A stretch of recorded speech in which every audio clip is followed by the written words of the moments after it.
I'll come. Are you mad? They're just going to kill you.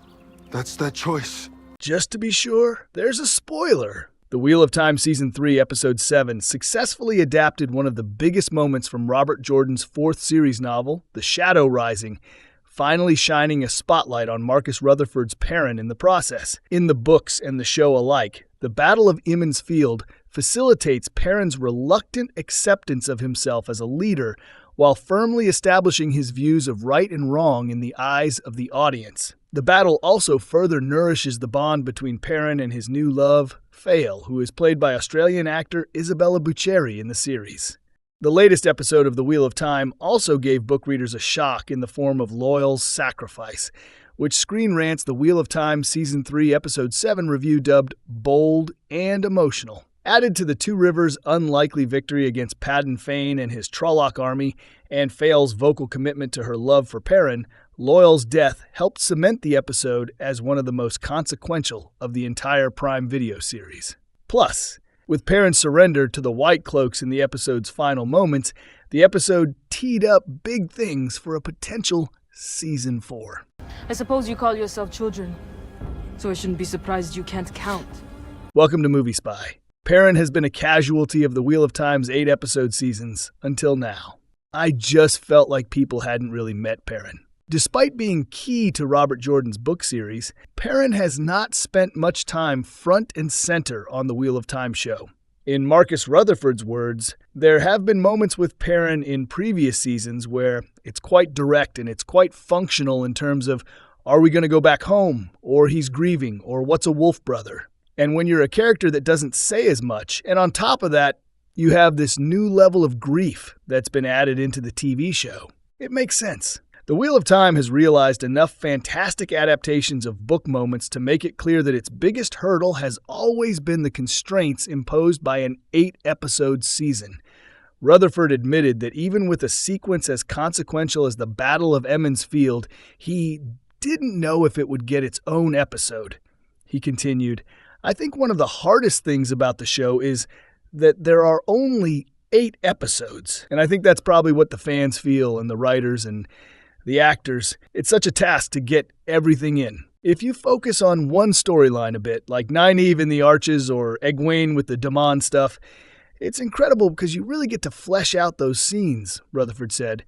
But it just means that everything else kind of has to fit around it. In Episode 7, Perrin finally becomes the leader he was destined to be. You see this reluctant hero leading in a way that I don't think he even realizes. In the Wheel of Time book series, Perrin is a considerate, quiet, and thoughtful man. Exactly the kind of person whose presence can be easily overshadowed by Dragons Reborn and flame-wielding Aes Sedai. To have his own episode, Rutherford said, you just start to see more of his personality come through. You start to see more of the character. And the more you see of Perrin, the more you come to realize he's a leader, even if he himself would be loath to admit it. There's a leadership aspect in terms of the fighting and all that stuff, but I think there's also a level of leadership throughout the episode where he just knows how to talk to everyone in that setting, Rutherford shared, whether it be the Tuathon, Mat's sisters, or Loial. You see this reluctant hero leading in a way that I don't think he even realizes. In Rutherford's words, there's something about him that people are just drawn to, or they feel safe around, or they'd want to follow. Failed actor Isabella Bucceri was up for portraying a controversial book character. It's interesting how polarizing Faile can be. Judging by online reactions, Isabella Bucceri's Faile has been one of the happiest surprises of The Wheel of Time Season 3. For her most substantial acting role yet, Bucceri took on the challenge of playing a character many-tailed. The Wheel of Time book readers love to hate, though she didn't know about that when she got the part. I kind of found out for myself when I was doing a deep dive, Bucceri shared, but I was excited to dive right in. I think it is really interesting for an actor to get these roles that people are really passionate about. If you hear Bucceri speak after watching her performance as Faile, you may be surprised to discover an Australian accent. It turns out Faile's Saldean way of speaking was the result of plenty of preparation. I worked with an accent coach, Bucceri revealed, which the actor appreciated. I think accents as an actor really step me into a character. Bucceri also shared that Faile nearly had a UK accent. When they told me I'd be doing this accent, I think it was this over a UK accent, I was excited. Bucceri explained more about how collaborative her process of working with the Wheel of Time's accent coaches actually was. We have these amazing dialect coaches on set that are really there and make the accent feel like your own. You don't have that fear that you're saying things and it's not you. I was lucky in that. Perrin and Faile's dynamic explained by Marcus Rutherford and Isabella Bucceri. Rutherford's Perrin performance has been building to Faile. I just knew the payoff would be there. There was a moment in The Wheel of Time Season 2 in which Aviendha brazenly flirted with Perrin, and it was one of the first things Marcus Rutherford brought up when asked about finally bringing the Perrin-Faile dynamic to life. There was a moment where I was like, should he play it back? Rutherford admitted, although his ultimate decision was that Perrin shouldn't engage. In Rutherford's words, even though I didn't know if we'd have a Season 3, there have been a lot of choices I've made not to go bigger. By many accounts, Rutherford was right, and both he and Isabella Bucceri have reveled in getting to explore the contrast between Perrin and Faile. They're such fascinating characters together, Bucceri said. They're almost complete opposites, but they work so well together. In the actor's eyes, the whole thing is very human. We are sometimes attracted to our opposites because there's something magnetic about someone who sees the world completely differently. Rutherford knows exactly why Faile is good for Perrin, revealing, you need someone who just doesn't really have time for his mopes. She sees something in him that he can't see himself, he continued. For someone who's very internal, very in his head, and quite slow and considerate in how he makes decisions, I think they balance each other out really well.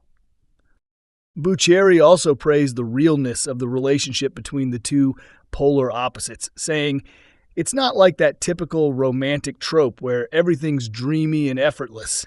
It's hard, it's challenging, and they really push each other. I think that was the most compelling thing about these two characters, the way that they see what the other lacks. They see the weaknesses, but they can shift those weaknesses into their strengths. Marcus Rutherford helped choose Isabella Bucceri for Faile. There needs to be someone who cuts in and brings a different energy.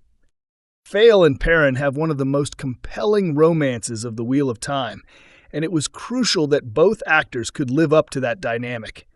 Because Rutherford had spent plenty of time with Perrin by this point, he was able to cast a vote for who his partner should be. Perrin and Faile are yin and yang, and I was very clear about that during the chemistry test. There were some incredible actors, Rutherford shared, but I thought there needed to be something that's the opposite to Perrin, and it just turned out that Isabella is this little ninja energetic character.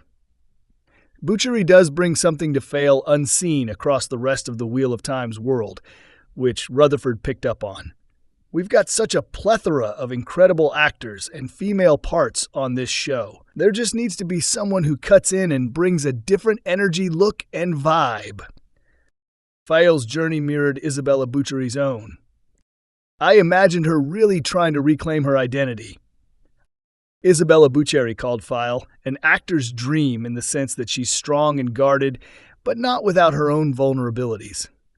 I imagined her, at this time in her life, really trying to reclaim her identity in a way, Bucceri said before sharing, I had a similar experience just before I got the role. I was living in Australia, and I was feeling really comfortable, and it was just kind of eating at me.